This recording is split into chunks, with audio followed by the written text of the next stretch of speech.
Yo, what's going down, Wargamers? Brother Stevanius here, super fantastic.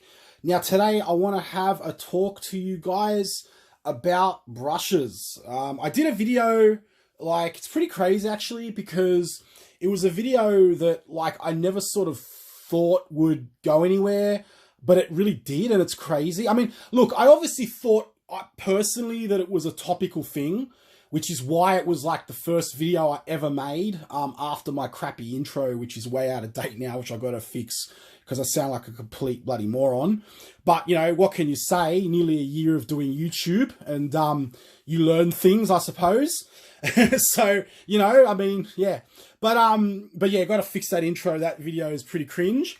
But the thing is that, you know, I thought to myself, well, you know, a lot of people would be interested, you know, what would be like the very first question that I would ask, you know, if I was getting into hobbying, models, you know, like tabletop wargaming, that kind of stuff. And the thing is I thought to myself, well, what glue should I use? You know, that's really the first thing you want to know, because you get these kits and you're kind of like, you know, I need to know how to put this together now, right? So what glue should I be using? And so I made that video basically just as my first video, and I don't know whether it's the YouTube algorithm of just, you know, pump that video because, it was my first video, or whether it's, you know, a legitimate question and everybody was kind of wondering. I imagine there's a few newbies getting into the hobby and stuff, and, you know, it might be of value to them. So the second question I would have been, what brushes, you know, would you use for painting? Now I've done a lot of airbrushing stuff on my channel that's already there. But I guess this video is just about sort of talking about what brushes I use in terms of brands and costs and things. I'm not going to sort of start going into you know, niche brushes and things like that. You know, for feathering and things, you know, like for chipping and painting on, I'm not going to start going into that kind of stuff. This is more just going to be like a beginner's video. So it's you know, I've just entered the hobby. What should I do? Should I buy a Games Workshop brush? You know, is it worth it? Or should I buy something else, you know, from Army Painter? Or, you know, what basically should I do? And like I said, it's just tips from me. Or not even tips really, more just my opinion, because there's no wrong or right. You know what I mean? You know, there really isn't any wrong or right. Different people use different methods. You know, heaps of people use this thing, right? From Games Workshop. And I cannot stand this thing. You know, to me, it's just a complete waste of money, because I'll just, you know, chuck a little bit of glue tack on something and then basically chuck it on a cork, you know? So, and I just, I don't know, I find that thing gets in my way, but each to their own. You know, I'm currently doing up these guys, Alpha Legion, these guys here. It's why I'm filming on my phone, guys, because I can actually get a really good, good focus on it really fast. And this is actually a very challenging color to get correct. I did a little research in this. This is for the headhunters. This is not the standard marine, right? Which is a little bit different. This is the headhunters, and they're a little bit more green, as you can see. But it's actually a funny story, that one, because the Forge World, in the Forge World pictures, if anyone's seen the headhunters on the Forge World website, a lot of people don't know that's actually just the lighting. I actually looked it up. If anyone wants to know, drop it in the comments. I'll show you my evidence, my proof. And the thing is that a lot of people try to imitate the scheme, but they don't know that, you know, the normal Forge World guys, they actually just look more like this, you know, on the video, right? The lighting it's actually a trick of the light. So it's, yeah, but yeah, I mean, it looks a little bit different here, but there is a difference, an Alpha Legion difference, right? So, anyway, this isn't an Alpha Legion video. Sorry guys, bit of a tangent. Talking about brushes, and all that kind of stuff. Now, I was going to review this on the channel. I was going to open this, and basically give it a little bit of unboxing. It's the Profundry Star Wars Armada pack. You know, but I don't think I will, because there's no real point. There's not much of an unboxing. What I might do is I might maybe at a later stage have a look at the cards or something like that. But I'll keep it in as Warhammer for now as well. And awesome. So let's have a look. So the first set of brushes, we obviously have Citadel line, right? The Citadel line of brushes, like, are actually very common. It's very common for, you know, people to sort of walk into a store, buy their Warhammer, and just be like, okay, like, you know, I need a brush. I'm going to start painting at my brush. And that's absolutely fine. And, you know, for convenience and target of opportunity, you know, it kind of works out pretty well. The next brand that I use quite often are Army Painter. Right? These Army Painter brushes. Right? Now, I will say, I'm gonna get rid of the mystery that this brush right here, this is my favorite brush of all time. I've actually got many copies of this brush, right? I'll talk to you a little bit more about this at the end of the video, why I like jizz over it so hard. But for now, let me just get that out of the way, is that I don't know if anybody has used this brush before, but I highly recommend this brush. As if you were to get one brush in the history of mankind, you know, ever, it would be this brush. The only problem is, I guess, is that it's very thin, but the detail that you can get in on this brush is absolutely amazing. And I guess that's why they call it the Psycho. But anyway, little bit about that later. We'll get into that. So there's Army Painter. Then you've got kind of like other brands. There's a few other brands. You know, you kind of got your standard Siebels and things like that. Now, you're most likely to get these sort of like at the model shop and that. From a price perspective, these will probably come in around about the same sort of price range as Games Workshop. I think they're a little bit less pricey, but quality-wise, I don't know. I haven't really seen much difference. Like, Citadel brushes, I'll be straight up, aside from the ones that you get in those bloody Conquest packs that, like, the tip broke off on me, like, the first time I used it, which is fine, because that brush is just a throw-in brush in the pack. You don't expect, like, a top-quality brush, you know what I mean? Like, from, you know, when you pay, like, $5 for a magazine, 3 minis, and 3 paints. You know what I'm saying? Like, I'm very forgiving. Like, I'm the first one to smack a Games Workshop in the head. But, you know, at the same time, like, you know, I'm amazed. Yeah, it's still very good value that you're going to get, like, you know, anything, any kind of brush, usable kind of brush, for like that price point, in the Conquest magazines. But aside from that, Citadel brushes are actually really good quality, but I just don't think that they meet the price point. And like, because the thing is, you can get other brushes which like will do the same job, right? And I'll get into that in a bit.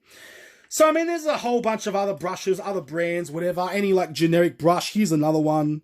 I don't know where that's from. That's from something else. You know, just brushes everywhere. Like, obviously, I do a little bit of painting, guys, you know, in my day, you know. So, there's another Citadel one, which has held up really well in the test of time, which I sort of used for, like, a lot of texture paints and stuff. A lot bigger brush, which is pretty cool. So, yeah. I'm not going to say that the Games Workshop brushes are bad quality, all right? Here we go. But again, once again, I'm saying that there are other options that you can do and you could save a lot of money. And here's another one. This is a Rhine Rotomeister or something, whatever you call it. This is not a bad detail brush either. Okay, you can see here it's kept its tip really well as well, which is pretty fantastic. Yeah, and then, you know, I've got these guys here. Now, this is kind of like the point of the video. This is kind of what I wanted to share with you. Yeah, there's obviously there's always like a point to me making a video. Even though I obviously review things extremely subjectively, I still want to try to give you some valuable information, you know, and if I find there's, you know, something of offer, then I want to, you know, communicate that to you guys, because, you know, I really love my subscribers, right? And I want to try to help you. I'm not trying to give you misinformation. So, these are basically, would you believe it? These are basically your run-of-the-mill junk shop brush set, right? Made in China somewhere, some bull crap. Now, I want you to have a look at the tip of these. right? Have a look at the tip on these guys. I get 5 brushes. All of these brushes I can use for mini painting. Now, there ain't no psycho level of, you know, brush tip, okay? Psycho is always going to come down. But when you compare it to the Games Workshop alternative, I think it's called the Artificer brush. I can literally get 2 packets of these with 5 brushes for the same price as what I'm going to get the Citadel brush, right? And this is a pack I've already, like, you know, got. It's the same pack. You can see I use them. And this is kind of like more for specialist brushes. I use some of these feathering brushes for like chipping and stuff like that. Some of my chipping work, which you've probably seen on my Instagram or whatever it is like that, or anyone who follows me. When I go through, I do chipping and stuff. You can sort of see like around here, and I use those kinds of brushes for that. And I don't get too crazy on it, but yeah, that's what I use. And you can see that, you know, I get these really, really nice sort of streaks and things like that, and going on. You know, and you get the little splatters and stuff. It makes it look nice and realistic. So yeah, and that's basically that. And these are brushes, guys, for like $5, you know, for a pack of 5 of them. This brand is Renault Art.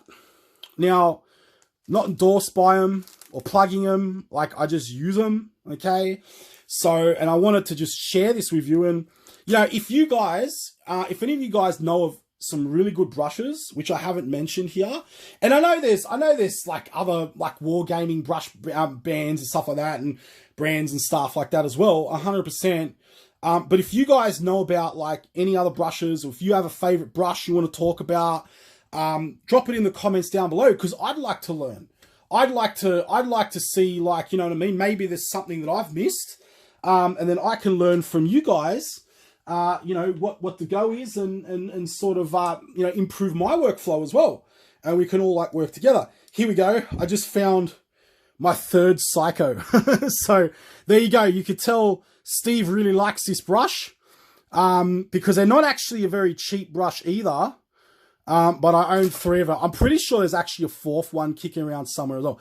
Now, guys, I use the heck out of these. I'm telling you right now, these brushes, this brush I think I bought like 2 years ago. Now, I do use Tamiya brush conditioner, and you can sort of start to see that this brush is kind of, you know, on its last legs a little bit.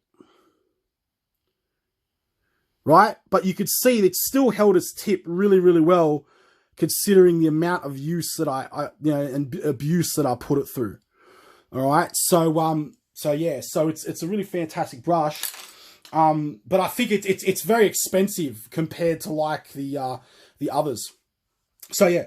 Now I'll have a little bit of talk about this. So the general sort of Siebel kind of brush, the, you know, the Ryan Master or the whatever it is, you know, you get all these other brands, there's Siebel and Horsehair and all this kind of stuff like that. My opinion on these is they're okay, but like I would probably just go for a Citadel brush for the price point. All right, so I would probably go through and just go out and just buy a Citadel brush, because you pay like $1 extra or $2, and I find that the Citadel brushes, for me anyway, they have a lot more weight to them. So the brushes are, for me, they're a lot easier to sort of like, I like things, I guess I'm a bigger guy, so, you know, I kind of like things with a little bit of weight. I feel as though I have more control when I'm painting and things. But that's just my opinion. Okay. Like, you know, that's just me. Other people just might be like, look, you know, I don't get that, Steve. Like, you know, I want my brushes light and feathery. It's just like, yep, cool. All good. Sweet as. And that's basically that, you know. So over the general Siebels, I wouldn't go with, I wouldn't bother, like, unless, you know, whatever, like sometimes I grab a brush or two, you know, if I'm just down at the general model shop and that, like I just got some TIE fighters and stuff, cause I'm working on a shot, visual effects shot. I needed to get some TIE fighters and an ATST for research. Yeah, I'll go through if I grab a brush, but I never find that there's anything like, you know, unique enough about them or crazy about them to warrant me going, man, that's really epic brush. Like, I can't live without it. Like, you know, like I can with the Psycho brush, you know. Then we got, you know, we'll talk about the Citadel brushes. Now, the Citadel brushes, like I said, here's another Ryan one. This is actually pretty thin, but this one here, you can see here it's only been used a few times, and its tip is already starting to stuff up, right? So, you know, now the Citadel brushes, they're actually not bad. I'm not, you know, it's actually one thing that they're okay at. But again, once again, I just find that for the price point, other brushes like these will last just as long, right? No matter what you do, and you can get 5 for the price of 1, essentially. You know, or maybe even more, depending on like what brush it is, you know, you want to get and stuff, you know, so that's the thing. And to me, you know, it's like, okay, what do you want out of a brush? You want control out of a brush, you want precision, you want, and you want durability. Like, durability is a pretty huge thing for me in brushes, because, you know, if I go buy a brush for like $20 or $25 or $30, I want that brush to last, right? Like, I want, you know, that's what I want to happen. I want it to go through and I want it to last. You know, but I just find that like Games Workshop stuff, it does last, but just, you know, this stuff lasts just as long. And like, honestly, these brushes, and I've been painting with these brushes for 5 years, and like everything you see me uploading, everything you saw, and you haven't seen me upload or paint or whatever, I have literally been painting like with these brushes. And forget about painting skill. Like, maybe you think my painting's crap, and that's like totally fine. Like, you know, awesome, you know, give me some tips, right? But the thing is that these brushes last me. Like, if you look at the kit, look how many of these brushes, like, I mean, obviously these have been flawed to death, but like, look how many of these brushes are in my kit, you know, because they're just, you know, they just last as long as the Games Workshop stuff. And a lot of the Games Workshop stuff, it's crazy because like, I'll tend to hang on to it because it's Games Workshop and it's heaps expensive. But, you know, aside from doing like circular dry brushing or something, you know, they just become really, really, really unusable very, very fast.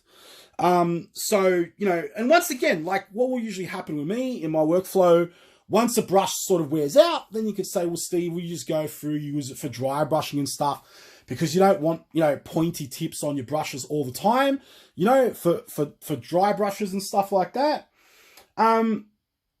But like, to me, like I said, I want the option. I don't need 50 dry brushes, you know, and I don't need to pay like, you know, like $20 a brush from Games Workshop. That's in Australia, by the way. So whatever, you know, to be able to go through and have a consistent line of dry brushes and stuff like that. So, you know, Games Workshop brushes, I mean, I just don't see the point, you know, when I can just, you know, grab these, and these are going to be good for anything really. I mean, you know, they're good for like detail. They're thick enough for like general application. You know, you can even do eyes with those brushes. They're nice and long. So the tip is basically in there nice and long. So you can get into those, you know, like eyelids and, you know, between shoulder pads and stuff like that you can't usually get to. And then, you know, if you want like a premium brush, when you need to pull out the orbital bombardment, then you rock up, and I recommend the Army Painter Psycho, right? The Wargamers Paintbrush Psycho. Now, Army Painter do a whole range of brushes, and they are extremely good. I feel as though they're better. You can actually get a packet of them. I don't have that packet, and the reason is basically just because, you know, like, again, like, why would I go buy, I'll just use these. You know, and the thing is with the Army Painter brushes, the thing is with the Army Painter brushes is basically that it suffers the same fate, in my opinion, as that of Citadel, right? Where, you know, they're good, and you know, they're a lot better priced than Citadel as well, but, you know, I can literally get, you know, 3-4 packets of this, like, for the same cost of one brush. And then when I need my heavy reinforcements, then I get my Army Painter Psycho. So that's basically my take on brushes, everybody. Oh, and one more thing. So you notice this guy sitting here. For terrains and stuff like that, Games Workshop will have they used to have environmental kit brushes and that, and like they're basically big brushes like this. Admittedly, the fibers are a lot better on the Games Workshop ones, but this is just something I picked up for like 50 cents at a junk shop, and this is all you really need for big environments and stuff like that. Terrains covering big areas and that. So, in summary, with this video, everybody, this is basically the point I'm trying to get across. I would recommend for your general painting, just go for like low budget brushes. They last the same amount of time. And even if they don't, the price you're paying, it's cheaper to just chain gun through these than what it is to get like a Games Workshop brush, which is just going to, wear out anyway. And then for your specialist stuff, for your reinforcements, go grab yourself an Army Painter. Okay. And that's pretty much it. So that's basically the point of the video, the crux of the video. And yeah, look guys, if you think that like I've missed something or you have a favorite brush, personally I do more airbrushing, to be honest, than actual normal brushing. But if you have a brush that you really like, guys,